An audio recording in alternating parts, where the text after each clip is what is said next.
हिमालय की तलहटी में बसा एक छोटा सा गांव था जिसका नाम था सूरजपुर। ये गांव अपनी हरियाली, शांत वातावरण और आपसी भाईचारे के लिए जाना जाता था।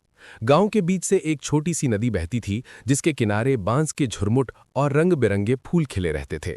सूरजपुर के लोग मेहनती थे, लेकिन गरीबी और प्राकृतिक आपदाओं ने उनकी जिंदगी को हमेशा चुनौतीपूर्ण बनाए रखा। इस गांव में एक साधारण सा लड़का रहता था जिसका नाम था अमर। अमर की उम्र महज 16 साल थी, लेकिन उसकी जिम्मेदारियां किसी बड़े व्यक्ति से कम नहीं थी। उसके माता पिता बचपन में ही एक महामारी में चल बसे थे।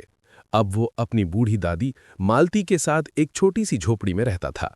मालती की आंखों की रोशनी धीरे धीरे कम हो रही थी और वो बमुश्किल चल पाती थीं। फिर भी उनकी मुस्कान और आशीर्वाद अमर के लिए सबसे बड़ा सहारा थे। अमर रोज सुबह जल्दी उठता, अपनी दादी के लिए खाना बनाता और फिर जंगल में लकड़ियां बीनने चला जाता। वो लकड़ियों का गट्ठर बनाकर बाजार में बेचता और जो थोड़ा बहुत पैसा मिलता उससे घर का खर्च चलाता। अमर का स्वभाव बेहद कोमल और दयालु था। वो न केवल अपनी दादी की देखभाल करता, बल्कि गांव के हर जरूरतमंद की मदद के लिए हमेशा तैयार रहता। अगर कोई बीमार पड़ता तो अमर जंगल से औषधीय जड़ी बूटियां लाता। अगर किसी का सामान भारी होता तो वो उसे उठाने में मदद करता। गांव के बच्चे उसे अमर भैया कहकर बुलाते और उसकी कहानियां सुनने के लिए उसके पास इकट्ठा हो जाते।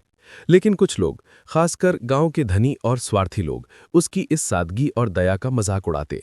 वे कहते, अमर, इतनी दया दिखाने से क्या मिलेगा? ये दुनिया तो स्वार्थ की है। अपनी गरीबी पहले दूर कर, फिर दूसरों की मदद करना। एक ठंडी सर्दियों की दोपहर, अमर जंगल में लकड़ियां बीन रहा था। सूरज बादलों के पीछे छिप गया था और ठंडी हवाएं जंगल में सनसनाहट पैदा कर रही थीं। अमर ने अपने पुराने फटे हुए कंबल को कसकर लपेटा और लकड़ियों का गट्ठर बांधने लगा। तभी जंगल के बीचों बीच उसे एक दर्द भरी आवाज सुनाई दी।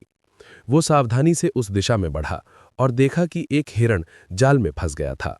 हिरण का एक पैर बुरी तरह जाल में उलझा था और वो दर्द से कराह रहा था। उसकी आंखों में डर और बेबसी साफ दिख रही थी। अमर का दिल पसीज गया।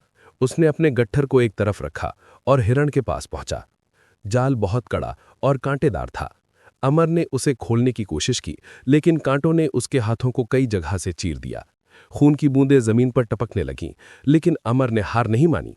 उसने धीरे धीरे जाल को खोला और हिरण को आजाद कर दिया। हिरण ने अपने पैर को हिलाया, जैसे कि वो आजादी का एहसास कर रहा हो।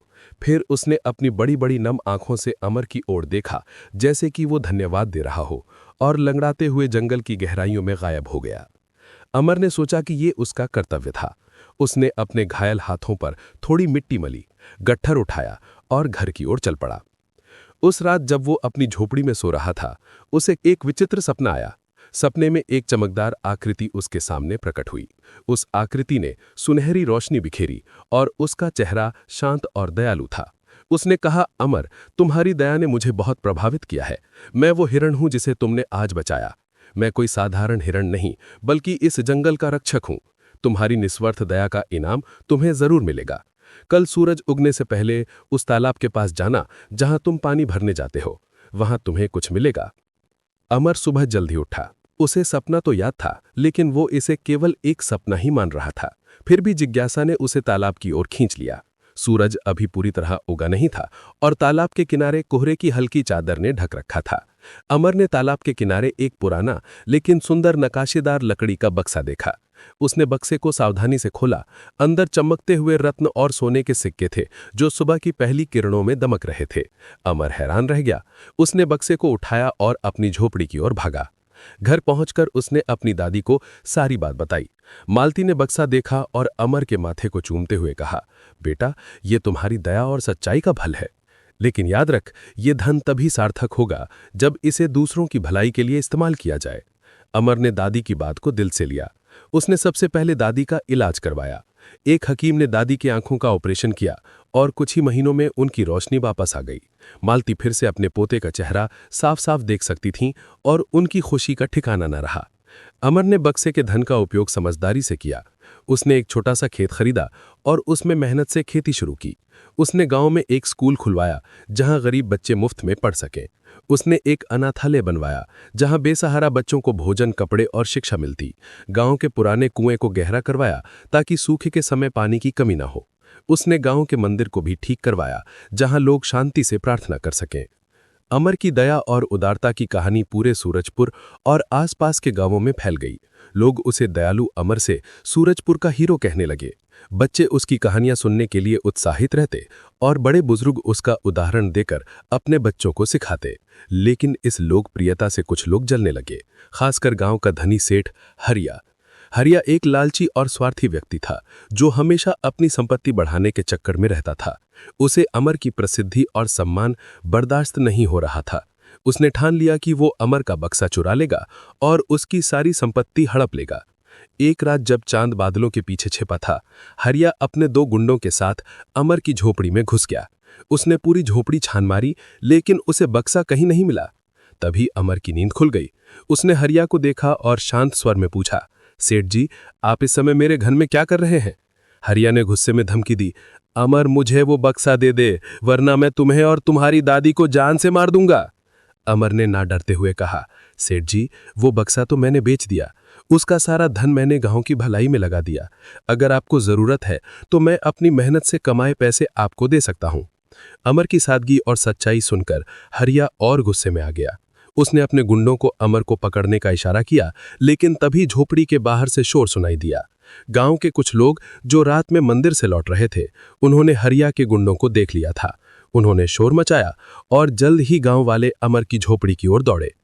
गांव वालों ने हरिया और उसके गुंडों को पकड़ लिया और उन्हें गांव के मुखिया के सामने पेश किया। मुखिया एक समझदार और निष्पक्ष व्यक्ति थे। उन्होंने हरिया की सारी बात सुनी और उसकी सजा तय की। हरिया की संपत्ति का एक बड़ा हिस्सा जब्त कर लिया गया और उसे गांव से निकाल दिया गया। इस घटना के बाद अमर के प्रति गांव वालों का सम्मान और बढ़ गया। वर्ष बीत गए। अमर अब एक अधेड़ उम्र का व्यक्ति था। उसका खेत लहलहा रहा था और उसका अनाथालय और स्कूल पूरे इलाके में प्रसिद्ध हो चुके थे। उसने कभी अपनी दया और सच्चाई का रास्ता नहीं छोड़ा। वो हमेशा कहता, धन और संपत्ति आते जाते रहते हैं, लेकिन दया और सच्चाई का फल हमेशा रहता है। एक दिन जब अमर अपने खेत में बैठकर बच्चों को कहानियां सुना रहा था, एक बूढ़ा साधु गांव में आया। साधु ने अमर की कहानी सुनी और उसे मिलने आया। उसने कहा, अमर, तुमने न केवल अपने लिए बल्कि पूरे गांव के लिए एक मिसाल कायम की है। तुम्हारी दया ने न केवल तुम्हारा जीवन बदला, बल्कि सैकड़ों लोगों को नया जीवन दिया। अमर ने साधु के चरण छूकर कहा, महात्मा जी, ये सब मेरी दादी की सीख और मेरे दिल की दया का फल है। उस दिन से सूरजपुर का हर बच्चा और बड़ा अमर की कहानी को याद रखता था। वे समझ गए थे कि दया और सच्चाई का कोई विकल्प नहीं है। अमर की कहानी न केवल सूरजपुर में बल्कि दूर दूर तक फैल गई और लोग उसे एक प्रेरणा के रूप में देखने लगे। नैतिक शिक्षा। दया और सच्चाई का रास्ता चुनने से न केवल आपका जीवन बेहतर होता है, बल्कि आप दूसरों के लिए भी प्रेरणा बनते हैं। जो लोग निस्वार्थ भाव से दूसरों की मदद करते हैं, उन्हें जीवन में सच्चा सुख, सम्मान और समृद्धि मिलती है।